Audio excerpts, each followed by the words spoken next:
나는 서유나, 32살이다. 누구보다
그런 그녀는 가족의 조율자 같은 역할을 했다.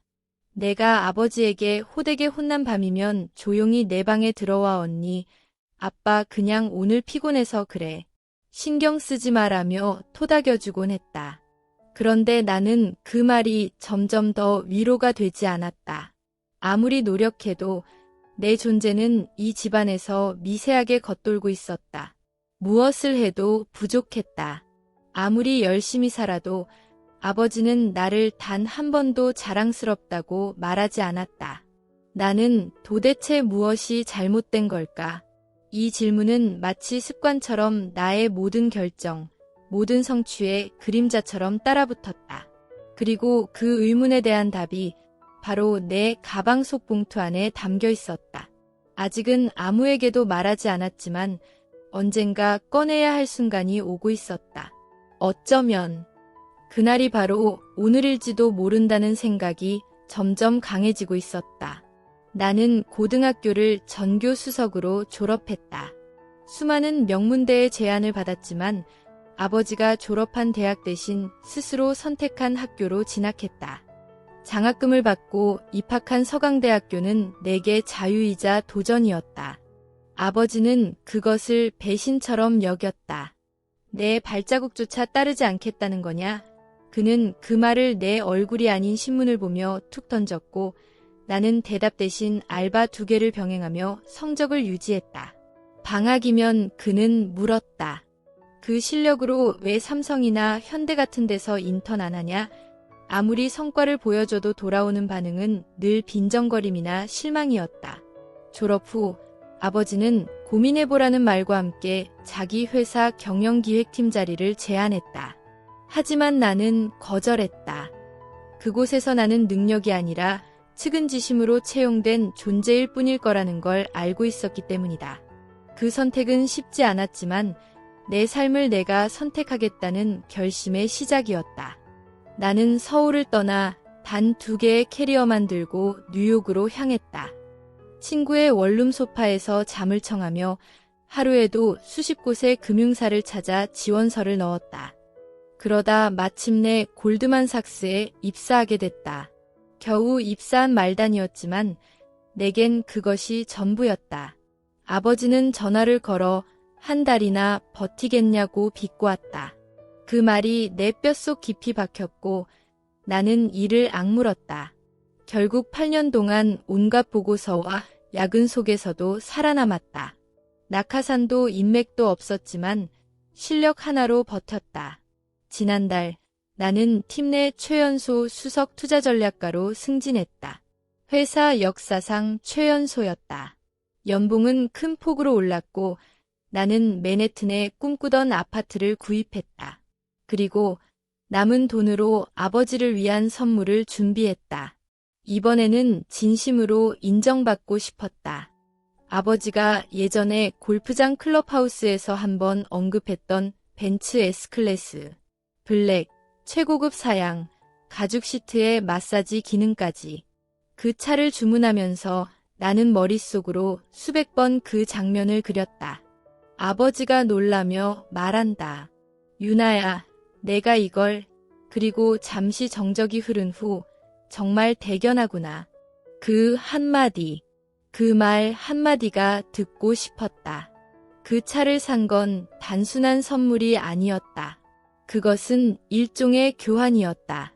내 전부를 걸고 사랑을 사고자 한 몸부림이었다.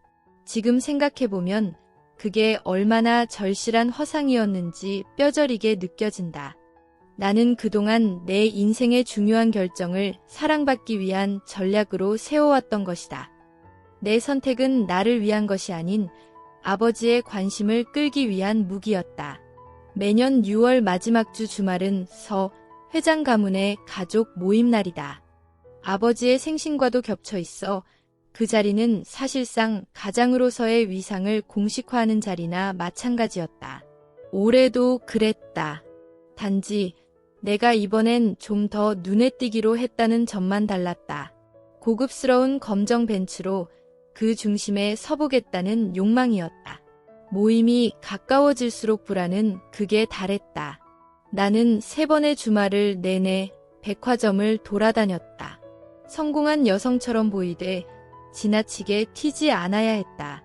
여성스러움은 살리되 가볍지 않아야 했다.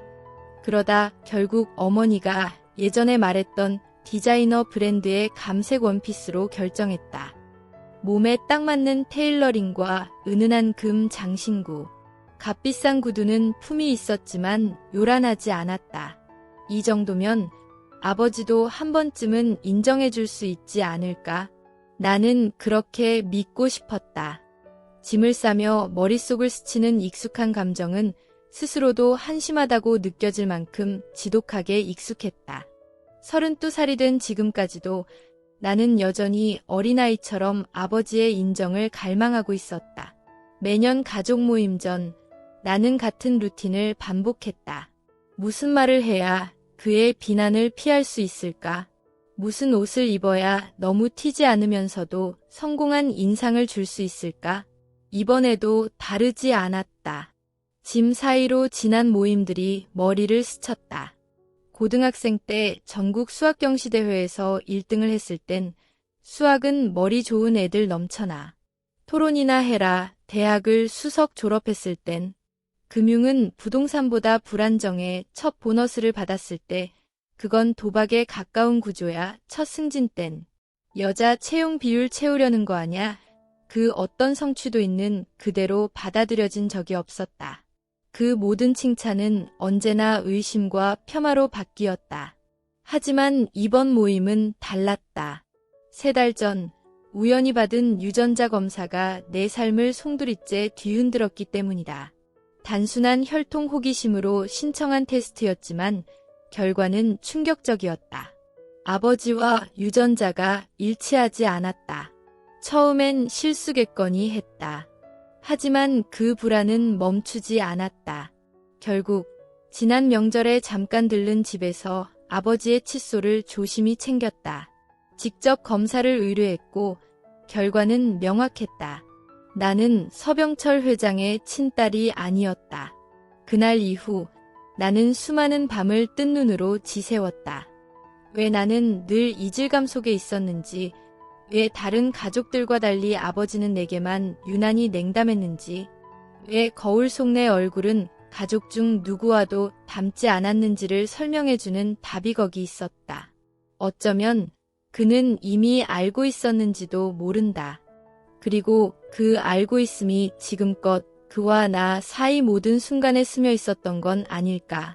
모임 하루 전 나는 그 벤츠를 끌고 부모님이 사는 분당 자택으로 향했다. 차량은 근처 딜러샵에서 인도받기로 해두었다. 엄마는 그 시간에 정기적인 원예 모임에 참석 중일 테니 아버지와 단둘이 있는 순간을 노린 계획이었다. 평화의 제스처가 되어주기를 바랐다. 현관벨을 누르자 아버지가 문을 열었다. 평소처럼 깔끔한 셔츠에 슬랙스를 입고 있었다. 토요일임에도 여전히 회사처럼 단정했다. 그는 나를 보자마자 시계를 힐끗 보며 말했다.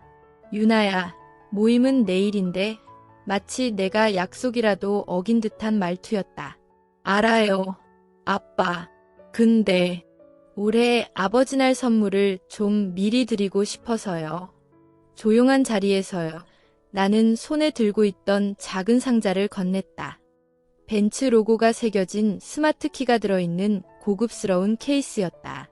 아버지는 상자를 열며 무표정하게 고개를 끄덕였다. 마치 의례적인 선물 하나를 받아든 듯한 표정이었다. 그러나 로고를 알아본 순간 그의 눈이 약간 커졌다. 이게 뭐 하는 짓이냐? 그는 무심하게 물었고 나는 창가 쪽으로 그를 이끌었다. 차고 앞에는 내가 정성스레 닦아온 새까만 벤츠 S클래스가 햇빛에 반짝이고 있었다. 아버지의 눈동자에 잠시 놀라움이 비쳤고 그건 곧 묘한 미소로 번지려다이내 다시 냉정한 표정으로 돌아왔다. 그는 차창 밖을 바라보며 천천히 말했다. 돈 낭비다. 이건 좀 과한 거 아니냐. 유나야. 도대체 뭘 증명하려는 거지? 아버지는 그렇게 말했지만 이미 차 키를 손에 든 채 현관문 쪽으로 향하고 있었다. 아무것도요. 그냥 저 이번에 승진해서요. 아버지한테 특별한 선물 드리고 싶었어요. 나는 담담한 척 대답했지만 그건 명백한 거짓이었다. 아버지는 차량을 두 바퀴 돌며 외관을 살폈다. 부동산 투자 물건을 보듯 디테일하게 체크했고 금융 조건이나 보험료까지 물으며 마치 구매 심사를 하듯 따졌다. 감사보다는 검열에 가까웠다. 간단한 시승 후에는 핸들 반응이 살짝 느리네. 명성에 비해 별로다라고 평가했고 결국 차는 어제와 달리 차고에 넣지 않고 현관 앞 가장 잘 보이는 곳에 세워졌다. 손님들에게 보여주기 위함이라는 걸 바로 알아챘다. 그의 감사 인사는 형식적이었다. 잘 지냈구나. 그리고는 곧장 돈 좀 벌었나 보네. 이런데 돈 쓰는 걸 보면 이라고 덧붙였다. 단 한마디로 내가 준비한 모든 감동은 무너져 내렸다. 호텔로 돌아온 나는 억눌렀던 눈물을 삼키며 단짝 친구 수진에게 전화를 걸었다. 그랬다고? 진짜 못됐다. 지금이라도 그 차 다시 가져와. 그 사람 받을 자격 없어. 수진은 매번 아버지 이야기를 들으며 분노를 꾹 참던 사람이었다. 나는 고개를 저었다.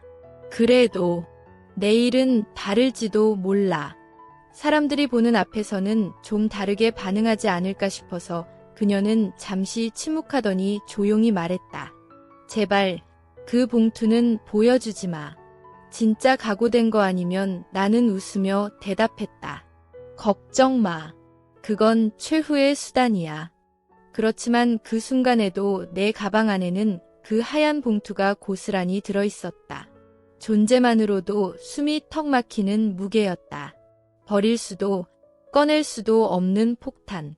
일요일 오후 6월답게 맑고 바람까지 선선했다. 모든 것이 완벽한 가족 모임처럼 보이도록 날씨마저 맞춰진 듯했다. 나는 차를 몰며 온갖 질문에 대비해 대답을 연습했다. 결혼은 언제 하니? 애는 안 가질 거야? 그 나이에 혼자라니 운전대에 손을 얹은 내 관절이 하얗게 질릴 정도로 긴장되어 있었다. 부모님 댁으로 이어지는 단풍나무 길을 돌아들자 이미 집 앞엔 수입차들이 빼곡히 주차돼 있었다. 사촌들과 아버지의 지인들, 그 가족 모임이라 부르기엔 너무 낯선 사람들까지 모여 있었다. 놀랍게도 어제 차고에 숨겨뒀던 벤츠는 오늘 현관 바로 앞, 정문에서 가장 눈에 띄는 곳에 서 있었다. 번쩍이는 검정 차체는 햇빛을 받아 사람들의 시선을 사로잡았다. 아버지는 결국 이 차를 자랑거리로는 인정한 것이다. 나는 심호흡을 깊게 하고 주름 하나 없이 달인 원피스를 매만졌다. 마지막으로 립스틱을 확인하고 익숙한 강철의 표정을 만들어냈다. 수많은 회의실에서 나를 깎아내리던 남자들 앞에서 만들던 바로 그 표정이었다. 현관문이 열리고 어머니가 모습을 드러냈다. 얼굴엔 따뜻한 미소가 번졌다. 어머, 유나야. 너무 예쁘다. 그녀는 나를 껴안으며 속삭였다. 아버지는 지금 뒤뜰에서 피터슨 회장님 일행이랑 계셔. 조금 있다가 나와 마치 일기예보처럼 조심스럽게 던진 말이었다. 넓은 현관홀은 이미 사람들로 가득 차 있었다. 혈연으로 묶인 진짜 가족들과 아버지가 엄선하여 가족처럼 대우하는 재계 인맥들이 한데 뒤섞여 있었다. 매년 반복되는 풍경이었다. 엄마의 여동생, 민정 이모가 나를 보자마자 양쪽 볼에 입을 맞추며 숨도 안 쉬고 질문을 쏟아냈다. 유나야, 남자친구는 생겼니? 30 넘으면 소개팅도 줄더라. 그 뒤를 따라온 민정 이모부는 오 드디어 우리 금융천재 나타났네. 요즘 증시는 어때? 라며 과장된 악수를 건넸다. 아버지가 들었다면 분명 인상을 찌푸렸을 농담이었다. 사촌, 육촌, 오래된 친구들까지 어김없이 연례극처럼 정해진 대사를 나누며 움직였다. 매년 같은 질문과 같은 웃음, 단지 몇 개의 정보만 업데이트되었을 뿐 모두가 자기 역할에 충실한 마테오가 가의 연극 무대 같았다. 그리고 아버지의 등장도 언제나처럼 계산된 순간에 이뤄졌다. 정원에서 함께 들어온 3명의 재계 인사와 허허 웃으며 들어섰다. 농담이 그다지 재미있지는 않았겠지만 말한 사람의 자산 규모가 그 웃음을 억지로라도 끌어낸 것이다. 아버지는 홀을 천천히 둘러보며 여기저기 고개를 끄덕이고 짧은 인사를 건넸다. 그러다 시선이 내게 닿았다. 나를 알아보는 순간 입꼬리가 살짝 굳더니 곧바로 아무 일 없다는 듯 멀리 있는 친척에게 하듯 고개를 한번 끄덕이고는 엄마 쪽으로 걸어가 귓속말을 건넸다. 그 어떤 인사도 말 한마디도 없었다.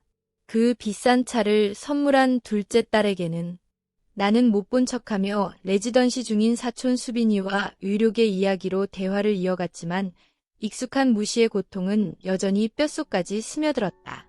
엄마가 곧 내 곁에 다가왔다. 조심스럽게 내 팔을 가볍게 쥐며 속삭였다. 유나야, 아버지가 새 차 받으셨다고 하더라. 너무 고마워하시더라. 근데 너무 비싼 거 아냐? 그녀의 눈빛에는 감사와 동시에 염려가 섞여 있었다. 근데 말이야, 지금 스티븐슨 부부가 오셨는데 싱가포르에서 열린 금융 컨퍼런스에 다녀오셨대. 너랑 얘기 나누고 싶어 하셔. 엄마 특유의 중재 방식이었다. 가족 간의 대화가 자연스럽게 이어지지 않자 사교적 명분을 만들어 연결하는 방식. 잠시 후 장남인 재민 오빠가 늘 그렇듯 약간 늦게 등장했다. 언제나 완벽한 아내 세령 씨와 2명의 잘 차려입은 아이들과 함께. 아버지는 그를 보자마자 환하게 웃으며 반갑게 껴안았다. 내가 몇십 년을 바래온 그 따뜻한 인사였다. 아버지, 차 바꾸셨어요? 대박인데요. 재민 오빠가 묻자 아버지는 어깨를 두드리며 말했다. 살다 보면 자신에게도 선물해야지. 성공하면 그런 여유도 누리는 거야. 선물에 대한 언급은 단 한마디도 없었다. 누가 줬는지도, 왜 받았는지도, 충격에서 벗어나기도 전에 소피아가 나를 발견하고는 다가와 꽉 안아주었다. 유나야, 승진 소식 들었어. 진짜 대단해. 너는 정말 멋져. 어린 시절 나만 부르던 별명으로 속삭이듯 말해주었다. 그녀의 진심 어린 말은 큰 위로였지만 그 따뜻함은 오히려 아버지의 무관심을 더욱 선명하게 만들었다. 행사장 안을 오가며 핑거푸드가 손님들에게 제공되던 중 나는 아버지가 몇몇 사업 파트너들과 함께 현관 쪽으로 향하는 모습을 발견했다. 넓은 창 너머로 그는 벤츠 차량 앞에서 손짓을 섞어가며 활기차게 설명하고 있었다. 뒷좌석 문을 열어 보이고 프리미엄 옵션에 대해 이야기하는 표정은 내가 한 번도 받아본 적 없는 자부심으로 빛나고 있었다. 아침부터 저러고 계셔. 소피아가 내 옆에 와서 속삭이며 와인잔을 내밀었다. 나는 조용히 고개를 끄덕이며 와인을 받았다. 새 그룹이나 바뀌었는데 다 설명해 주셨다더라. 엄마가 말씀하셨어. 그 차 내가 사드렸다고. 나는 한 모금 마시며 창밖을 바라보았다. 아버지가 운전석에 앉고 옆자리에는 양복 입은 중년 남성이 올라타며 웃고 있었다. 그렇게까지 관대하려던 건 아니었어. 나는 조용히 말했다. 단 한 번만이라도 아버지 눈에 내가 성공한 사람으로 주목받을 만한 존재로 보이고 싶었을 뿐이야. 좀 우습지? 소피아는 내 팔을 가볍게 감싸며 말했다. 우습지 않아. 그건 사람이니까 그래. 하지만 유나야, 이건 꼭 알아야 해. 그녀는 말을 고르며 잠시 머뭇거렸다. 아버지는 내가 바라는 걸 줄 수 있는 사람이 아니야.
그 말에 나는 잔을 내려놓았다.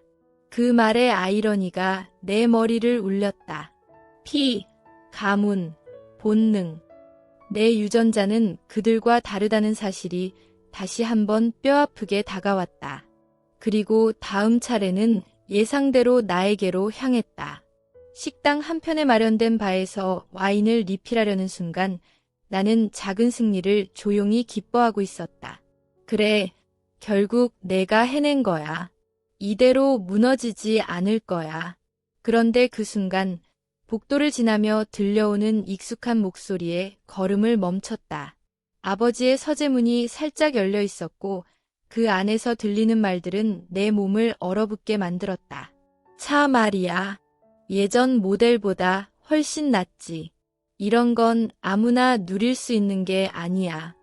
나처럼 맨손으로 일구어낸 사람에게 어울리는 거지. 아버지의 말에 또 다른 남성의 웃음소리가 섞였다. 월터 피터슨, 아버지의 오랜 경쟁자이자 때때로 사업 파트너로 활동하는 사람이었다. 서 회장님, 여전히 겸손하시네요. 따님이 사들였다고 들었습니다. 승진 얘기도 하던데요. 뉴욕에서 꽤 이름을 날리고 있다고 하더군요. 순간 정적이 흘렀고 곧이어 아버지의 낮고 단정한 목소리가 이어졌다. 글쎄, 걔는 원래부터 주목받고 싶어 안달이었지.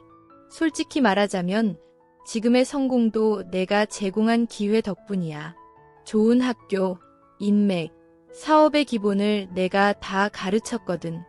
그 차도 결국 내가 가르친 걸 이제야 실천했다는 증거야. 그 말을 듣는 순간 내 손에 들린 유리잔이 떨어질 뻔했다. 온몸에 퍼지는 분노는 예상보다 훨씬 깊고 강렬했다. 내 성취가 모두 지워지고 내 독립적인 삶이 아버지의 시혜에서 비롯된 것처럼 조작되는 그 순간 내 인생의 모든 노력이 모욕당한 느낌이었다. 겨우 숨을 고르고 다시 밭 쪽으로 향하는 길목에서 소피아가 아이들 돌보는 남편을 보고 돌아오는 길에 나를 발견했다. 유나, 너무 신경 쓰지 마. 그녀가 내 팔을 살짝 잡으며 속삭였다.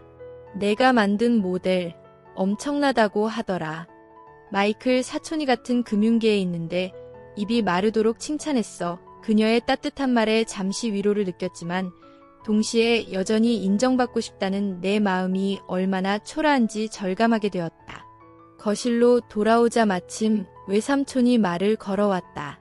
유나야, 내 회사에서 승진했다던데? 대단하더라. 투자 전략팀의 수석이라면서 그의 말은 진심 어린 존경이 담겨 있었고 나는 감사한 마음으로 고개를 끄덕이려던 찰나 아버지가 기침을 한 번 하며 대화를 가로챘다. 뭐, 괜찮은 발판이지. 하지만 금융 쪽은 워낙 변동이 심해서 부동산처럼 실물 자산이 있는 것도 아니고 그리고는 자연스럽게 재민 오빠 쪽으로 화제를 돌렸다. 실물 자산은 시간이 흘러도 가치가 남지. 세대를 이어갈 수 있어 익숙한 폄하였다. 늘 그랬듯 내 길은 잠정적인 것이고 오빠의 길만이 진짜라는 듯한 판단. 하지만 이번엔 나는 침묵하지 않았다. 저희 부서 이번 분기에 수익률 30.8% 기록했어요. 시장 대비 22포인트 초과 수익이에요. 제가 개발한 리스크 모델은 이제 전사적으로 사용되고 있고요. 말이 끝나자 잠시 정적이 흘렀고 몇몇 친척들은 놀라움을 감추지 못했다. 하지만 아버지는 손을 휘저으며 말했다. 그건 종이 숫자일 뿐이야. 다음 불황이 오면 다 무너질 수도 있어. 그리고는 곧장 월터를 향해 화제를 돌렸다. 캠브리지 쪽 구역 조정 말인데 어떻게 생각하나? 나는 조용히 자리를 떠나 다시 술을 채웠다. 내 안에서 무언가가 천천히 무너지고 있었지만 동시에 또렷하게 일어서고 있었다. 더 이상 침묵하지 않겠다고 마음먹은 순간이었다.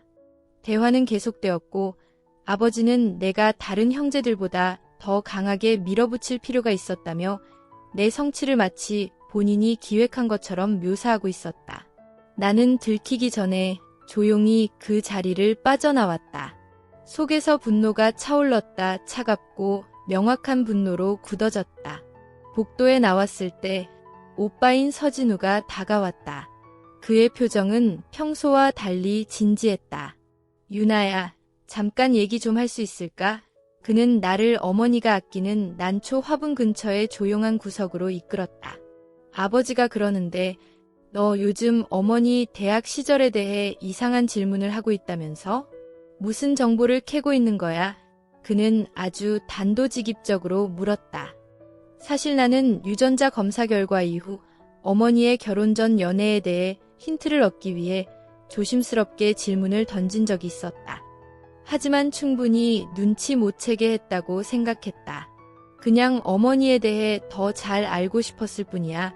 나는 조심스럽게 대답했다. 그 시대의 여성들은 결혼이나 육아 외에 자기 정체성을 세울 기회가 거의 없었잖아. 진우는 아버지를 빼닮은 냉철한 눈빛으로 나를 바라보았다. 그 눈빛은 이제 내게 배제의 상징처럼 느껴졌다. 있잖아, 너 지금 뭐 하는 건지 모르겠지만 이러지 마. 값비싼 선물에 수상쩍은 질문까지. 가족 안에 일정한 질서가 있어. 조화를 깨는 짓은 그만둬. 그의 말투와 태도는 아버지의 복사본 같았다. 나도 모르게 웃음이 나올 뻔했다. 조화라고? 유독한 위계 질서가 조화야? 누군가의 성취는 칭찬받고 다른 사람의 노력은 끊임없이 깎아내리는 이 시스템이? 나 지금 뭘 꾸미고 있는 게 아니라 단지 현실을 있는 그대로 보기 시작했을 뿐이야. 진우는 한 발 다가와 목소리를 낮췄다. 아버지가 이 모든 걸 만들어낸 거야. 서 회장 이름은 그 자체로 의미가 있어. 너의 그 멋진 뉴욕 직장도 세련된 아파트도 결국은 아버지가 닦아놓은 기반 위에 있는 거야. 제발 좀 존경심과 감사함을 보여봐. 내가 대꾸하려던 찰나 사촌지영이 다가와 긴장을 감지한 듯한 표정으로 말했다. 무슨 일 있어? 이모님이 둘 다 찾고 계셔.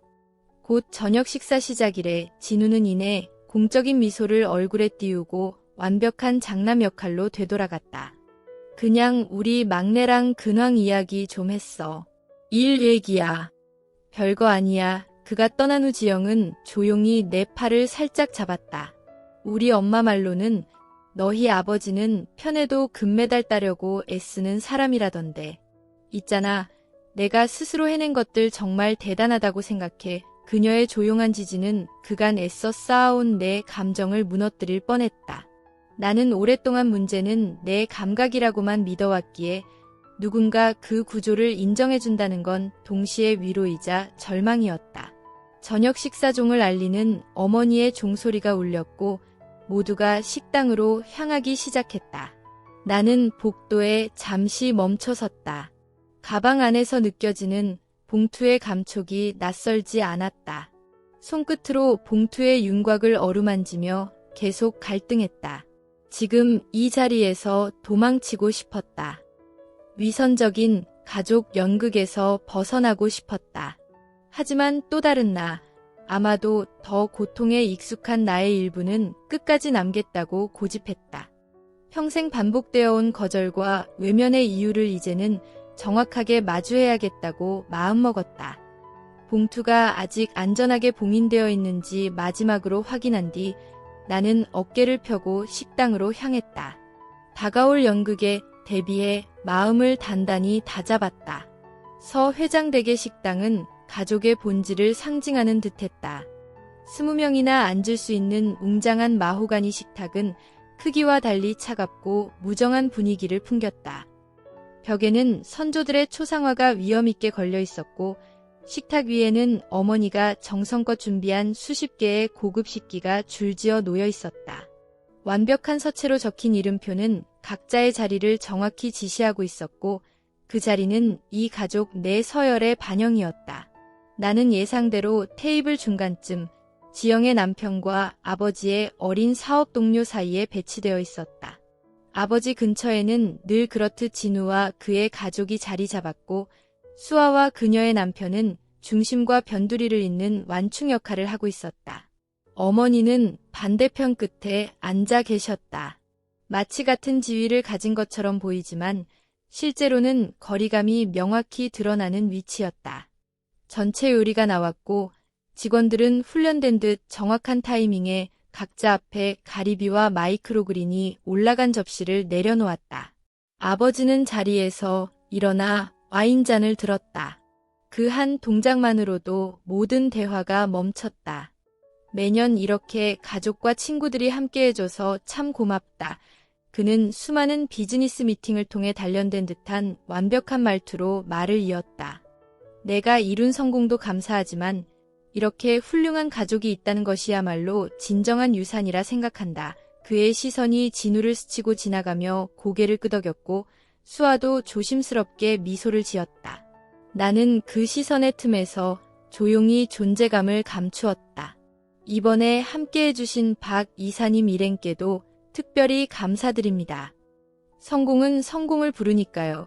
그의 말은 마치 가족 행사보다 비즈니스 네트워킹에 더 큰 의미를 두는 듯했다. 건배가 이어졌고 아버지는 자연스럽게 진우의 최근 사업 확장에 대해 이야기하며 칭찬을 아끼지 않았다. 이어 수아의 지역사회 위원회 임명에 대해서도 짧게 언급했지만 마지막에는 가족의 성공은 검증된 길을 고수하고 전통을 존중할 때 이뤄진다는 말로 마무리 지었다. 그 순간 그의 눈이 나에게 머물렀고 나는 그 의미를 모를 수 없었다. 식사가 계속되는 동안 아버지는 언제나처럼 대화를 주도했고 주제는 부동산 시장, 자신이 영향력을 행사하는 지역 정치 이야기, 그리고 예전 진우의 운동 경기 이야기를 오가며 그의 자랑을 이어갔다. 어머니가 조심스레 내가 받은 승진 이야기를 꺼내려 하자 아버지는 자연스럽게 화제를 돌렸다. 박 이사님, 최근 금리 정책에 대해 어떻게 보십니까? 마치 방금 전에 어머니가 말을 꺼낸 사실조차 없었던 것처럼 행동했다. 생선 요리가 나올 무렵이면 아버지의 익숙한 패턴이 완성되었다. 나를 향한 질문은 거의 대부분 나의 성취를 깎아내리기 위한 목적이었다. 지현 씨는 국내 위주로 투자 관리를 하지? 요즘 같은 시대에 글로벌 확장을 안 하는 건 꽤 제한적인 선택 아닌가? 또는 지난번 승진은 다비드 쓴 계좌 덕분이라던데. 작년 자선 모임 때 진우가 소개해줬다며 그의 질문은 언제나 미묘하게 왜곡된 사실과 섞여 있었고 내가 스스로 이뤄낸 성공을 누군가의 도움 덕분인 것처럼 보이게 만들었다. 나는 평정심을 유지한 채 차분하게 대답했다. 아버지, 저희 해외 부서도 지난 분기부터 제가 설계한 리스크 분석 모델을 도입했어요. 그리고 다비드 쓴 계좌는 공개 프레젠테이션 경합에서 따낸 건이고요. 나는 부드럽게 정정했지만 수아의 얼굴에서 안쓰러움이 느껴졌다. 이 가족 내에서 반복되는 패턴이 그녀에게도 더 이상 놀랍지 않은 일이었다. 메인 요리로 과하게 정성 들인 비프 웰링턴이 나왔고 모두의 시선이 잠시 접시에 집중되며 어색한 대화도 잠시 멈췄다. 아버지는 이때를 틈타 또 한 병의 고급 와인을 따랐고 그의 잔은 식사 내내 점점 더 자주 비워졌다. 어머니는 불안한 시선으로 그를 살폈고 진우는 아버지 귀에 무언가를 속삭였지만 아버지는 손을 휘저으며 무시했다. 커피와 디저트가 나올 무렵 아버지의 시선이 다시 나에게 돌아왔다.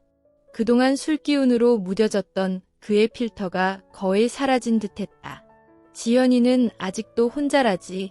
박 이사 부인이 다정하게 물었다. 이렇게 아름답고 유능한 분인데 뉴욕 남자들이 너무 기죽은 거 아닐까? 나는 차분히 웃으며 답하려 했지만 아버지가 먼저 말을 가로챘다. 아버지는 버번 잔을 천천히 돌리며 말했다. 지연이는 뭔가를 증명하려는 데만 집중했지 무언가를 쌓아 올리려 한 적은 없어. 어떤 사람들은 성취로 마음의 빈틈을 채우려 하지. 그 말은 아무렇지 않게 들렸지만 나에 대한 냉정한 평가였다. 나의 성공은 진정한 성취가 아니라 개인적 결핍을 보완하려는 노력으로 치부되었다. 어머니는 먼 자리에서도 들릴 정도로 숨을 들이쉬었고 뭔가 말하려 했다. 지연이가 그동안 내가 소개해준 괜찮은 사람들에게 조금 더 열린 태도를 보였더라면 지금쯤 혼자 있지는 않았을 거야. 아버지는 어머니의 말을 무시한 채 덧붙였다. 그의 말 한마디 한마디는 마치 정밀하게 계산된 무기 같았다. 가장 사적인 문제를 공개적으로 비판하면서도 그것을 아버지의 걱정으로 포장하고 있었다. 나는 어릴 적 식탁을 뛰쳐나가고 싶은 충동을 억누르며 물을 천천히 한 모금 마셨다. 놀랍게도 손이 떨리지 않았다. 아버지의 관심에 감사드립니다. 하지만 결과 중심의 마인드를 강조하신 건 바로 아버지셨죠. 그리고 제 결과는 그 자체로 말해주고 있습니다. 나는 침착하게 대답했다. 그 말이 끝나자 테이블은 잠시 침묵에 빠졌다. 많은 친척들이 디저트 접시만 바라보았고 아버지의 사업 동료들은 갑자기 천장의 몰딩 장식에 관심을 두는 척했다. 내 가슴 속에는 수십 년간 쌓여온 굴욕과 억눌림이 파도처럼 밀려왔다. 그리고 가방 속의 봉투는 그 순간에도 조용히 고동치고 있었다. 그것은 단지 유전자 검사 결과 이상의 의미를 지니고 있었고 내게 진실을 쥐고 있다는 감각은 점점 무거워졌다. 웨이터들이 접시를 치우고 커피를 따르기 시작할 때 나는 명확한 깨달음에 도달했다. 더 이상 아버지의 인정을 바라는 삶은 지속 가능하지 않다는 것. 존재 자체를 부정당하면서까지 인정받으려는 시도는 자기 파괴일 뿐이었다. 커피잔이 채워지고 브랜디가 돌기 시작하자 아버지는 의자를 살짝 밀며 일어날 준비를 했다.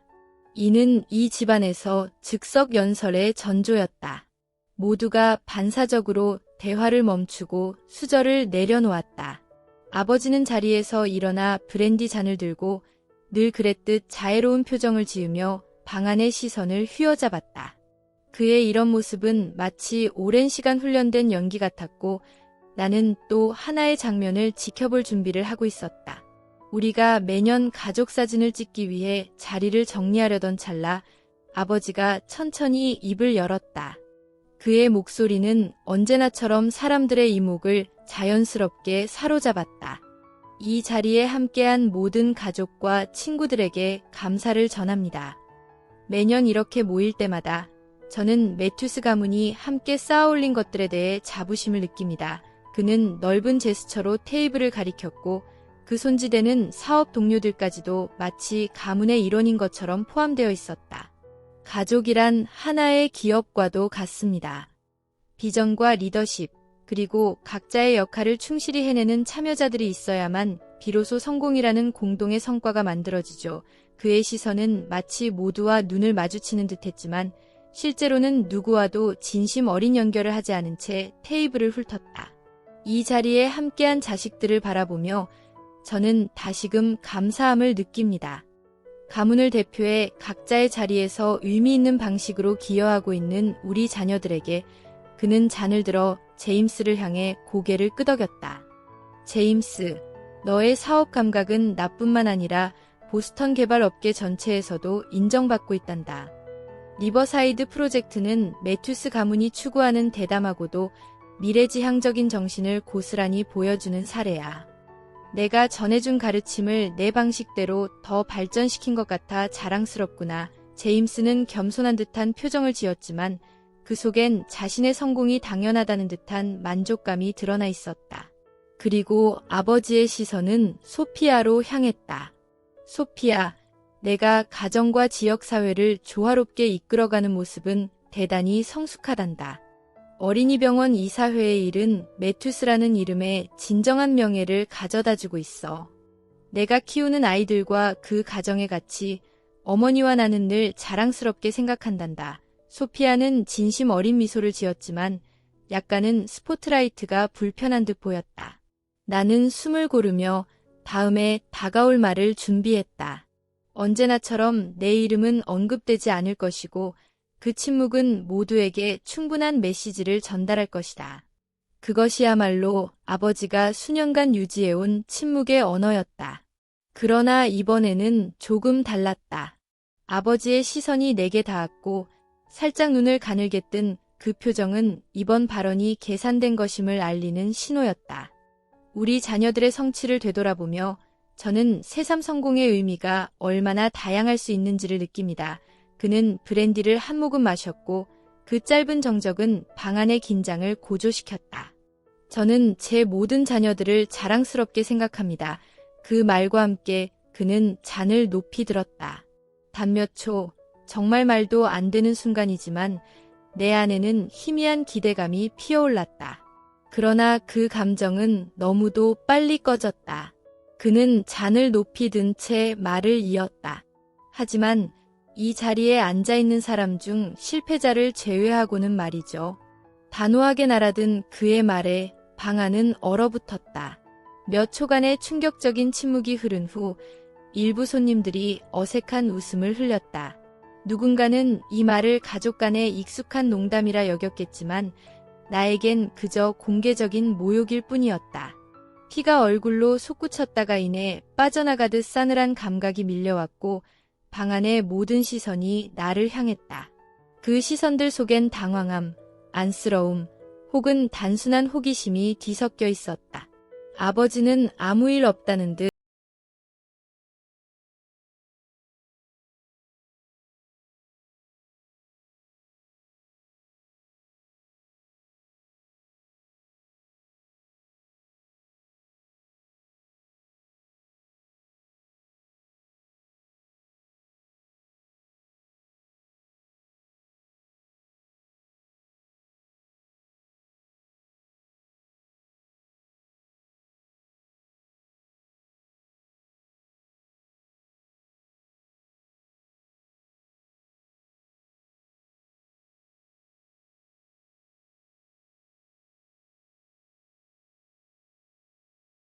감촉조차 흐릿하게 느낄 뿐이었다.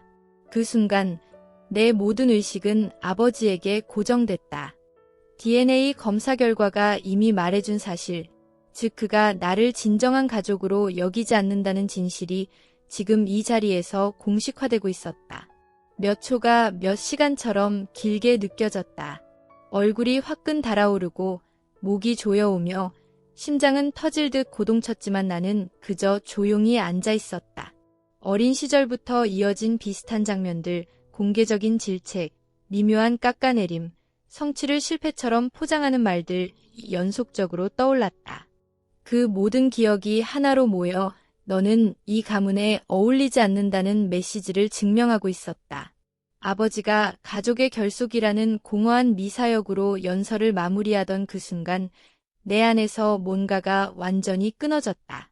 그동안 애써 이어붙여온 기대와 희망이 무너졌고 나는 마침내 깨달았다. 더 이상 인정받기 위해 싸울 필요가 없다는 것을. 지갑 속 봉투의 무게가 더 이상 수치나 비밀이 아닌 나를 속박해온 굴레를 벗어날 수 있는 열쇠로 느껴졌다. 방 안의 사람들은 내가 어떤 반응을 보일지 지켜보고 있었다. 몇몇은 매년 반복되던 익숙한 가족극의 또 다른 결말, 내 눈물과 급한 퇴장을 예상했을 것이다. 하지만 이번엔 달랐다. 나는 천천히 등을 곧게 펴고 손을 조용히 식탁 아래로 내리며 그들의 시선을 정면으로 받아들였다. 나는 이제 도망치지 않기로 했다.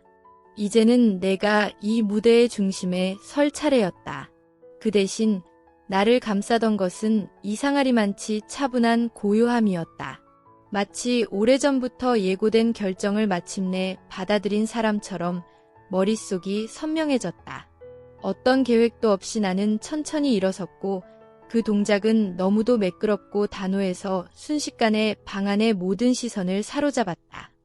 대화는 중단됐고 일부 친척들은 예전 가족 모임에서 있었던 충돌을 떠올리며 불안한 눈빛을 보냈다. 나는 샴페인 잔을 들지 않았다. 건배에 참여하지 않겠다는 명확한 의지였다. 손으로 드레스를 매만지며 다시 한번 자세를 고쳐 앉았고 내 목소리는 놀라울 정도로 안정되어 있었다. 회의실에서 수없이 단련한 전문적인 어조가 이 낯선 무대에서도 나를 지켜주었다.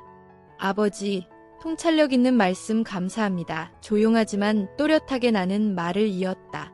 지난 32년 동안 저는 늘 인정받기 위해 노력해왔습니다. 하지만 그 인정은 결코 주어지지 않았고 기준은 내가 도달할 때마다 다시 멀어졌죠. 오늘에서야 그 이유를 확실히 알게 되었습니다. 방 안은 숨소리조차 멎은 듯 고요해졌고 어머니의 얼굴에는 명백한 불안이 떠올랐으며 아버지의 눈빛은 예상과 다른 흐름에 대한 불쾌함으로 어두워졌다. 참고로 말씀드리자면 나는 의도적으로 가벼운 어조를 유지하며 말을 이었다. 저는 코넬 대학교를 수석으로 졸업했고 가족의 도움 없이 커리어를 쌓아 올렸으며 최근엔 회사 역사상 최연소 수석 투자 전략가가 되었습니다.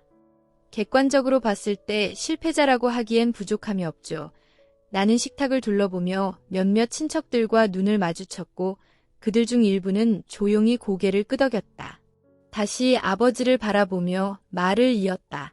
하지만 리차드 박 대표님의 세계에서 성공이란 객관적 성취가 아니라 그분이 정한 기준에 맞추어 사는 것, 그리고 자신의 빛이 아닌 아버지의 영광을 반사하는 것이죠. 나는 천천히 가방을 열었다. 모두가 숨을 죽이고 내 행동을 지켜보는 가운데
차 특유의 가죽 냄새 속에 어렴풋이 아버지의 향수가 섞여 있었고 그의 짧은 소유를 떠올리게 했다.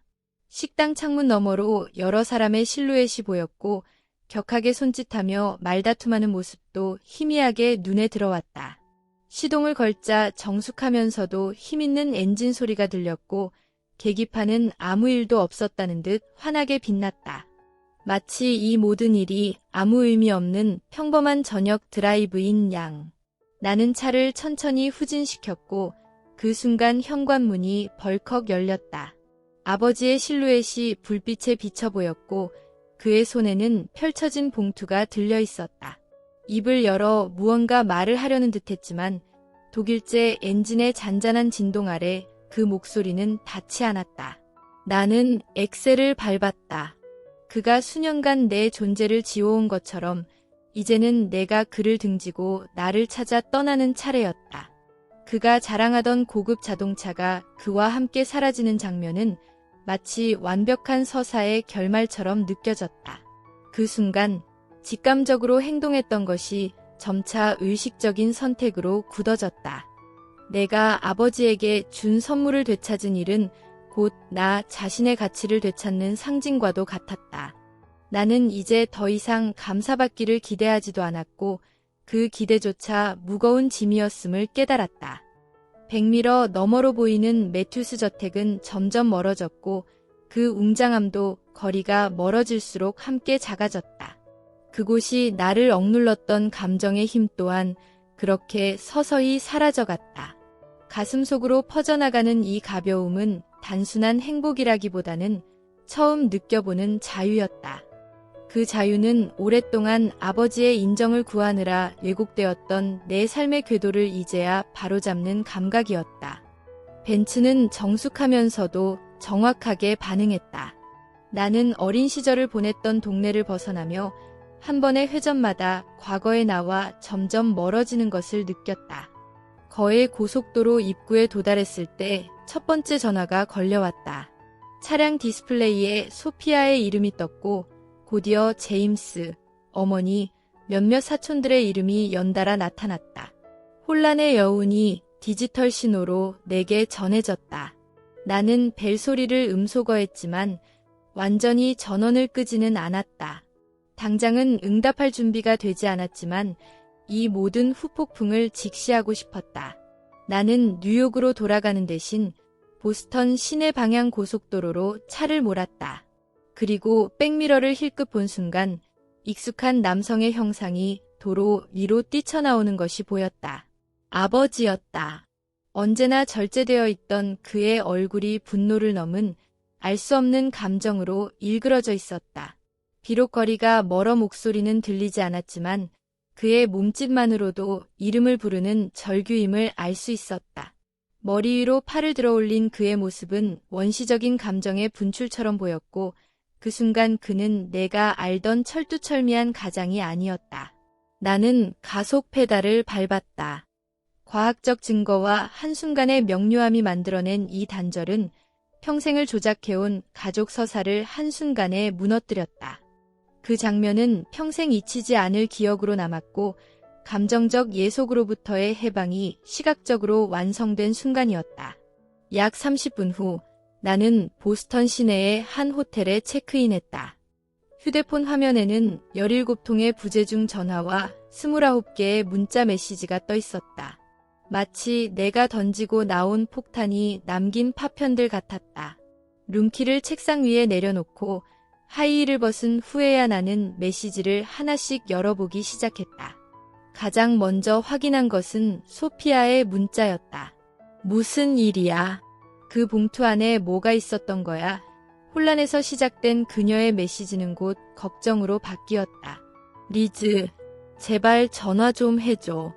다들 지금 난리야. 그리고 마지막에는 정보가 포함되어 있었다. 아빠가 완전히 이상한 소리를 하고 있어. 엄마는 방에 틀어박혔고 제임스는 자동차 문제로 법적 조치를 운운하고 있어. 그 뒤로 몇 시간 후 어머니의 음성 메시지가 도착했다. 처음에는 침착하게 엘리자, 기회되면 집에 전화 좀 해줘 라는 말로 시작되었지만 5번째 메시지에서는 목소리가 떨리며 감정이 무너지는 것이 느껴졌다. 그 검사는 뭔가 잘못된 거야. 분명히 착오가 있을 거야. 제발 다시 와서 가족끼리 이야기하자. 제임스는 문자 2개만 보냈다. 둘 다 법적 조치를 운운하며 내게 아버지의 물건을 즉시 반환하고 역겨운 주장을 철회하라는 위협이었다. 이 상반된 반응은 전혀 놀랍지 않았다. 그들의 반응은 항상 그래왔던 가족 내 역할과 정확히 일치했기 때문이다. 나는 호텔 침대 가장자리에 앉아 휴대폰을 손에 든 채 이미 심리적 거리감이 생긴 이 가족 모임의 사건들을 차분하게 정리하기 시작했다. 유전자 검사는 내 깊은 내면 어딘가에서 이미 알고 있었던 사실을 확인시켜 주었다. 리처드 매튜스는 내 생물학적 아버지가 아니었고 그가 내게 감정적으로 거리감을 유지했던 이유는 그것을 알고 있었기 때문이라는 것. 이 모든 정보가 이제 공개되면서 오랫동안 유지되어 온 가족 이미지가 실시간으로 붕괴되기 시작했다. 수십 년의 위선이 과학이라는 무게 앞에서 무너지고 있었던 것이다. 2시간이 지나고 나서야 나는 샤워를 마치고 미리 준비해온 간단한 옷으로 갈아입고 소피아의 전화를 받았다. 집 어딘가 아직도 친척들로 가득한 공간에서 그녀는 조용히 말했다. 리즈, 괜찮아? 어디야? 그녀의 진심 어린 걱정이 내 마음을 흔들었다. 나는 무심하게 대답했다. 나 괜찮아. 그쪽은 어때? 소피아는 길게 한숨을 내쉬었다. 완전 난장판이야. 내가 나간 후에 아빠가 그 봉투를 테이블 위에서 열고 읽더니 엄마를 찾기 시작했어. 엄마는 그걸 보고 얼굴이 하얗게 질리더니 둘이 서재로 들어가더라고. 모두가 조용히 그걸 지켜봤고 10분쯤 지나서 아빠가 화가 난 채 나와서 너를 찾기 시작했어. 차가 없어진 걸 보고는 완전히 이성을 잃었어. 나도 그런 아빠는 처음 봤어. 리즈. 정말로 그 냉정한 묘사는 내가 감정적으로 거리를 유지하게 해줬다. 이 상황을 마치 살해 연구처럼 대하고 싶었다. 엄마는 나는 조심스럽게 물었지만 꼭 알아야만 했다. 그녀는 지금도 침실에 스스로를 가두고 누구와도 말을 하지 않아. 제임스조차 접근을 못해. 손님들은 다들 예상대로 금방 자리를 떴고 아버지는 1시간 넘게 서재에서 전화를 돌리고 있어. 제임스는 자동차에 대해 어떤 가처분 신청을 하겠다는 소리를 하고 있지만 지금 그건 사실상 아무 의미도 없는 이야기야. 소피아는 목소리를 더 낮추며 말했다. 리즈, 그거 진짜야? 검사 결과 말이야. 그 질문은 어떤 비난도 담겨 있지 않았다. 단지 진심으로 이해하고 싶어하는 늘 중재자 역할을 해오던 소피아다운 말이었다. 응, 진짜야. 나는 간단히 대답했다. 유전자 서비스에서 불일치가 있다는 통보를 받고 직접 검사를 진행했어. 리처드 매튜스는 내 생물학적 아버지가 아니야. 가족 중 누군가에게 이 사실을 직접 말하자 그것은 단순한 정보가 아니라 피부로 와닿는 현실이 되었다. 혹시 진짜 아버지가 누군지는 알아? 소피아가 조심스럽게 물었다. 검사에서는 특정인을 밝혀주지는 않아. 단지 내가 아버지라고 알고 있었던 사람과 일치하지 않는다는 것만 확인했어. 머리카락 샘플로 비교했거든. 나는 덤덤하게 설명했다. 기술적인 부분은 감정적인 것보다 훨씬 다루기 쉬웠다. 하지만 시기적으로 봤을 때, 그리고 엄마의 반응을 보면 엄마가 아버지와 결혼하기 전의 일이었을 가능성이 커. 소피아는 잠시 침묵하다가 조심스럽게 물었다. 아버지는 이 사실을 언제부터 알고 있었을까? 그 질문은 이 모든 상황의 핵심을 찔렀다. 진정한 배신은 생물학적인 진실이 아니라 그 사실을 알고도 수십 년간 감정적으로 나를 벌해온 행위였다. 내내 알고 있었을 거야. 나는 스스로도 놀랄 만큼 확신의 찬 목소리로 말했다. 그게 모든 걸 설명해줘. 소피아. 끊임없는 비판, 비교, 절대 닿을 수 없는 기준들. 그건 나를 더 나은 사람으로 만들기 위한 게 아니었어. 그저 내 존재 자체를 벌하기 위한 거였지. 그 말의 진실은 더 이상의 설명이 필요 없을 정도로 명확했다. 우리 둘은 수많은 사례를 입 밖에 내지 않아도 됐다. 이미 서로 알고 있었으니까. 이제 끊을게.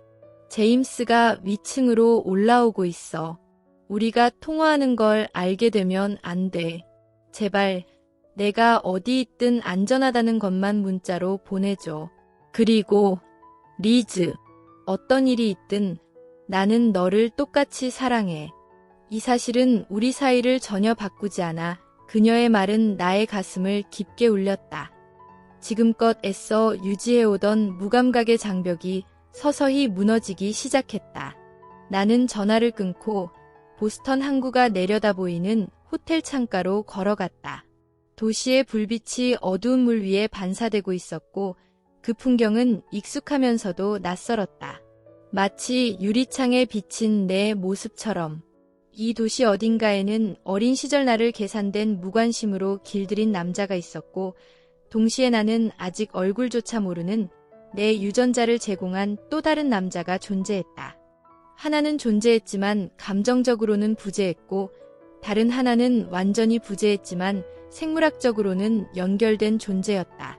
그 두 아버지 사이의 대칭성은 내가 평생 느껴왔던 내면의 불균형에 대한 설명처럼 느껴졌다. 자정이 가까워질 무렵 예상치 못한 발신자로부터 마지막 메시지가 도착했다. 어머니의 개인 번호였다. 그녀는 평소 직접 연락을 거의 하지 않았기에 그 존재만으로도 이례적이었다. 이런 방식으로 내가 알게 될 줄은 정말 몰랐단다. 그건 외도 같은 게 아니었어. 아버지를 만나기 전 대학교 시절에 있었던 사람이야. 내가 임신했다는 걸 알았을 때 너의 아버지는 그래도 나와 결혼해주겠다고 했어. 너에게 자신의 성을 물려주겠다고. 정말로 널 사랑하려고 노력했단다. 하지만 어떤 남자들은 혈연과 감정을 분리해내지 못해. 나는 진실이 중요하지 않다고 믿으려 했지만 결국 너에게도 그에게도 상처만 남기게 되었구나. 내일 우리 둘이서만 만날 수 있을까? 내가 알아야 할 이야기들이 너무 많아. 그 메시지는 내가 이미 직감하고 있던 사실을 확인시켜 주었지만 동시에 그 모든 상황을 훨씬 복잡하게 만들었다. 아버지는 자신의 한계를 극복하지 못한 동시에 어떤 면에서는 피해자이기도 했고, 어머니는 진실을 숨긴 속죄자이자 그 시대의 선택지를 제안받은 젊은 여자였다. 나는 더 이상의 답장을 하지 않고 핸드폰을 침대 옆 탁자 위에 조용히 내려놓았다. 감정적 소진이 몰려왔고 하루 종일 아드레날린으로 버텨오던 몸은 마침내 무너졌다. 내일은 또 다른 선택의 날이 될 것이다. 얼마나 많은 진실을 마주할 수 있을지, 어떤 관계를 유지하거나 끊어야 할지, 그리고 이제 아버지의 인정을 받기 위한 삶이라는 무게중심이 사라진 나의 삶은 어떤 모양을 하게 될지. 그날 밤만큼은 나는 감정을 잠시 꺼두었다. 평생을 짓눌러왔던 의문들이 해소된 하루의 끝에서 나는 무감정의 밤, 꿈도 없는 잠에 빠졌다. 그 다음 주는 묘한 이중성을 띠고 흘러갔다. 지독히 느리면서도 어지럽게 빠르게 지나갔고 매일이 새로운 정보로 나의 세계관을 다시 쓰고 있었다. 아침, 나는 어머니를 만났다. 가족들이 자주 가지 않는 작은 카페에서였다.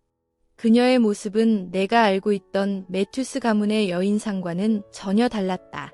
화려한 외면은 사라지고 낯설 만큼 인간적인 연약함이 느껴졌다.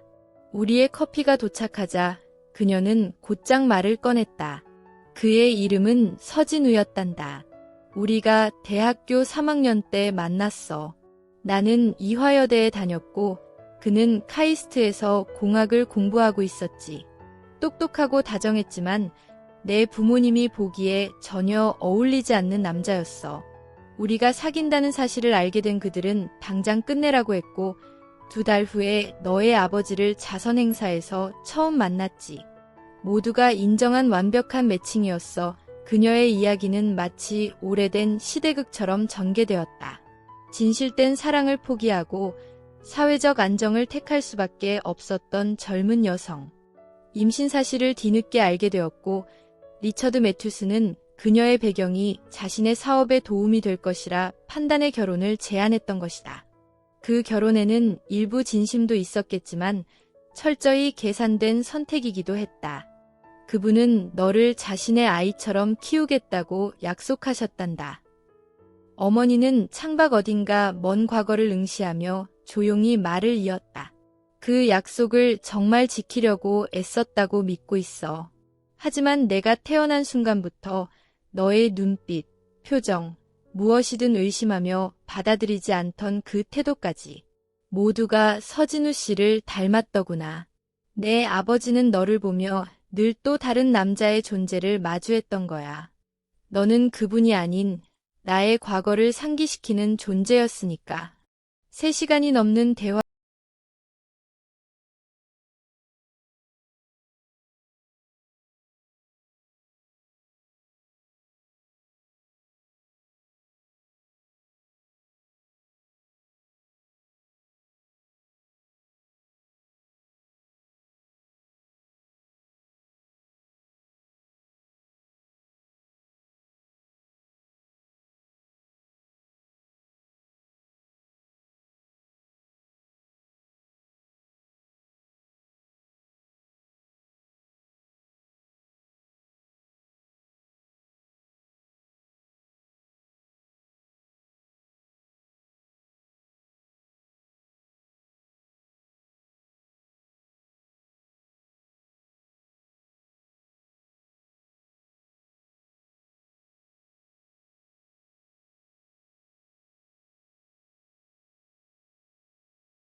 동안에도 세상은 변함없이 돌아갔다.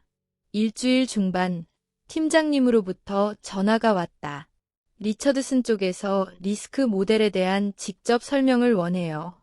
그쪽에서 이름까지 지정해서 요청했어요. 엘리사, 이제 당신의 이름이 업계에서도 신뢰를 얻고 있어요. 직업적 실력으로 평가받는 이 새로운 현실은 매튜스 가문과 무관하게 나의 존재 가치를 증명하는 기회였다. 나는 본래 나였고 그 이름과 피를 빌리지 않아도 충분히 유능했다는 사실을 다시금 실감했다.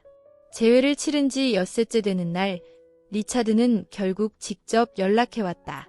그러나 그것은 따뜻한 목소리가 아닌 변호사를 통한 법적 문서였다. 차를 반환하지 않으면 소송을 제기하겠다는 차가운 경고와 함께 공개석상에서의 발언은 명예훼손이라는 주장이 담겨 있었다. 반면 서진우 씨는 조심스럽지만 인간적인 언어로 나에게 다가왔다. 단지 유전자보다 훨씬 더 본질적인 것, 품성과 진심이야말로 진짜 부성의 조건이라는 사실을 나는 그 차이를 통해 절감했다. 나는 나의 변호사에게 차량 반환 절차를 맡기고 DNA 검사는 명예훼손이 아니라 사실에 근거한 과학적 증명이라는 점을 분명히 했다. 제임스는 단 한 번의 연락도 없었다. 친자라는 유대감과 비슷한 세계관을 공유했던 아버지에 대한 그의 충성심은 예견된 일이었다. 반면 소피아는 매일 전화했다. 그간 우리가 눈치만 봤던 가족의 역학구조를 솔직히 나누면서 자매의 관계는 조금씩 깊어졌다. 우리는 늘 그 사람의 기준에 맞추려고 애썼잖아. 그 기준은 우리 모두에게 똑같이 적용된 적이 없어. 난 그 체계에서 혜택을 받았지만 내가 어떻게 상처받는지도 봤어. 더 일찍 너 편을 들어줬어야 했는데 미안해. 그녀의 사과는 예상보다 더 큰 위로가 되었다. 수십 년간 설명할 수 없었던 감정들을 누군가 함께 기억하고 인정해준다는 사실은 유전자 검사보다 더 강력한 치유였다. 6개월이 지나자 내 삶은 조용하지만 뚜렷한 방식으로 변화했다. 매주 진행되는 심리상담은 내 성취욕의 뿌리에 있던 조건부 사랑과 인정 강박을 하나씩 풀어내 주었다. 이제 나는 인정받기 위해 무언가를 하는 대신 그 자체로의 성취를 누릴 수 있는 사람이 되어가고 있었다. 어머니와의 관계 역시 점차 달라졌다. 더 이상 완벽한 매튜스 부인의 역할을 연기하지 않아도 되었고 우리는 때로 아프지만 솔직한 대화를 나누기 시작했다. 선택과 책임, 그리고 겉으로 드러나진 않았지만 언제나 존재했던 복잡한 모성의 감정들이 조심스레 테이블 위로 올라왔다. 나는 센트럴파크 근처의 조용한 레스토랑에서 처음으로 서진우 씨를 만났다. 처음 보는 남자에게서 내 표정과 습관이 비쳐나오는 경험은 낯설고도 이상하게 위안이 되었다. 어머니의 분석적인 성향은 그대로 물려받았네요. 그가 디저트를 먹으며 말했다. 하지만 시장 흐름에 대해 이야기할 때 눈에 반짝이는 그 열정은 아마도 제 쪽에서 온 것 같아요. 우리의 대화는 몇 시간 동안 끊김없이 이어졌고 빠른 유대감은 없었지만 조심스럽고도 성숙하게 관계가 쌓여갔다. 우리는 아버지와 딸이라는 전형적인 틀보다 지적 호기심과 유전적 공통점 속에서 서로를 발견하는 관계로 성장했다. 그동안 매튜스 가문에서 느껴본 적 없는 감정들이 그와의 대화를 통해 조금씩 설명되었다. 내 삶의 마지막 조각은 추수감사절에 맞춰 제자리를 찾았다. 나는 부모님의 대저택이 아닌 소피아의 집에서 저녁을 함께하기로 했다. 내 참석 소식을 들은 리차드는 오지 않겠다고 했고 이제 그의 부재는 더 이상 아프지 않았다. 오히려 불쌍하다는 감정이 들었고 나는 그가 절대 바뀌지 못한다는 사실을 받아들이게 되었다. 그 사람은 안 바꾸는 게 아니라 못 바꾸는 거야. 소피아는 디저트를 준비하면서 조용히 말했다. 당신 존재 자체가 그 사람의 확신을 흔들어. 그건 그가 감당할 수 없는 일이야. 그녀의 말에는 비난도 감정도 없었다.